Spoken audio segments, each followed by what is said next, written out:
तुम्हारे आँख खुलने से बस कुछ लम्हे पहले ही तुम्हारा ध्यान जिस ओर गया हुआ था ना, वही तुम्हारे लिए आज का सबसे महत्वपूर्ण विषय है और उसी पर तुम्हें आज ध्यान देना होगा। आज पूरा दिन तुम्हारा कुछ ना कुछ उसी से जुड़ा हुआ रहेगा।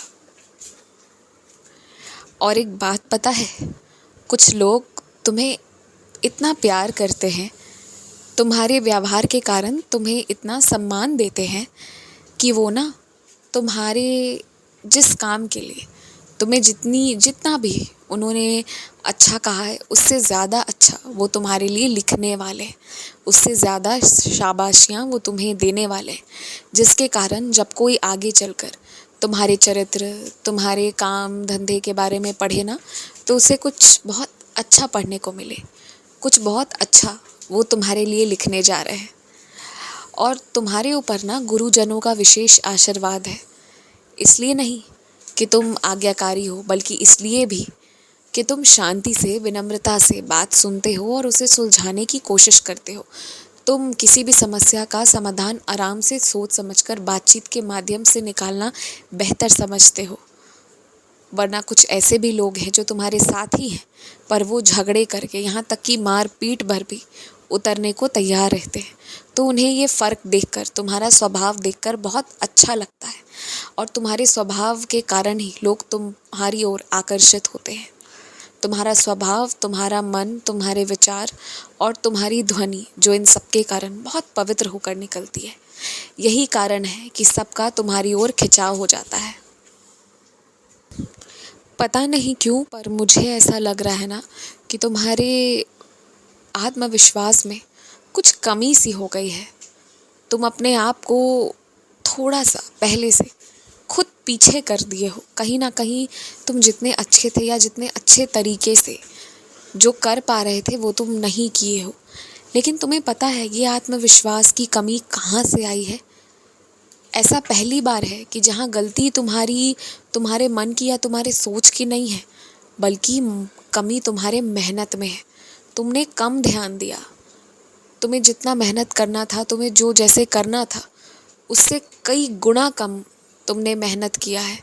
सिर्फ अपने नाम पर और जिन लोगों के साथ हो उनके नाम पर ही तुमने सोचा कि तुम्हें अच्छे अंक मिल जाएंगे। तो कहीं ना कहीं तुम्हारे आत्मविश्वास में जो कमी हुई है वो तुम्हारे मेहनत की कमी के कारण झलक उठा है।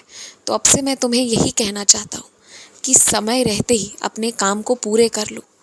समय रहते ही सब कुछ देख लो। आखिरी के कुछ पल तो आराम से बैठकर शांत मन से बस चिंतन करना चाहिए, ना कि चिंता जो तुम करते हो। आजकल मैं ये स्वभाव तुम्हारा देखकर थोड़ा परेशान हो रहा हूँ कि तुम जो काम पहले शुरुआत में कर लिया करते थे, आजकल उसे आखिरी में करने लगे हो।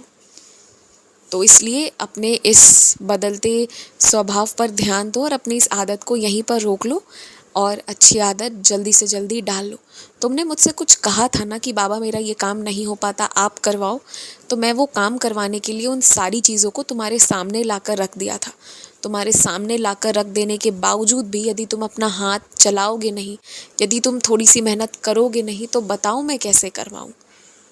मैंने सब कुछ तुम्हारे समक्ष रखा था, फिर भी तुमने उस काम को पूरा नहीं किया।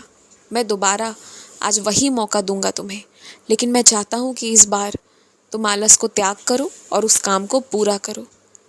तुम्हारी जो ये आदत है ना कि बाबा आप मुझसे ये काम करवाओ, ये तो अच्छी आदत है, लेकिन अब ना तुम जब भी अपने काम पूरे कर लेते हो तो मुझे शुक्रिया करने आओ कि बाबा आपकी कृपा से मेरा ये काम बहुत अच्छे से पूरा हो गया है। ये शुक्रिया करने आओ, इसका आनंद ही अलग होगा और इसके बाद तुम कई बार मेरे पास यूं ही आते रहोगे और इस माध्यम से सारे काम भी होते चले जाएंगे तुम्हारे। जो लोग तुम्हें ये कहकर डराते हैं ना कि यदि तुमने उनका कुछ भी बिगाड़ा या फिर उनके काम में अड़चन बने तो तुम्हें लौटकर 1000 गुना दोष, 1000 गुना पाप तुम्हारे सर पर आएगा, 1000 गुना कष्ट उठाना पड़ेगा, सिर्फ इसलिए क्योंकि वो पवित्र आत्मा है। तो मैं तुमसे ये कहना चाहता हूँ कि हाँ, एक चीज़ से तो तुम हमेशा डरो, वो है गलत कर्म से। पर जब तुम सही कर्म कर रहे हो ना, उसके बावजूद यदि कोई तुम्हें इस तरह से ताने उल्हाने देकर डराने की, दबाव बनाने की कोशिश कर रहा है या फिर ये चाहता है कि वो इस तरह से डरा कर कि उस पर दैवीय कृपा है, वो तुमसे कोई भी काम करवा लेना, तो इस चीज़ से भी बचो। ऐसा कुछ नहीं है, जो इंसान सच्चा है ना उसके साथ मैं हूँ, ये याद रखना। और तुम्हारे आत्मविश्वास की कमी की जहाँ तक मैं बात कर रहा था ना, तो वो इतनी ज़्यादा आ गई है कि अब जो तुम नहीं भी किए हो ना, तुम उस गलती को भी कबूलने को तैयार हो रहे हो। तो ये कभी मत करना। अपने आप को तुम्हें ही संभालना है, और संभाल लो। मेरी सच्चरित्र का पारायण करो और प्रतिदिन ध्यान भी करो। खुश रहो, मुस्कुराते रहो।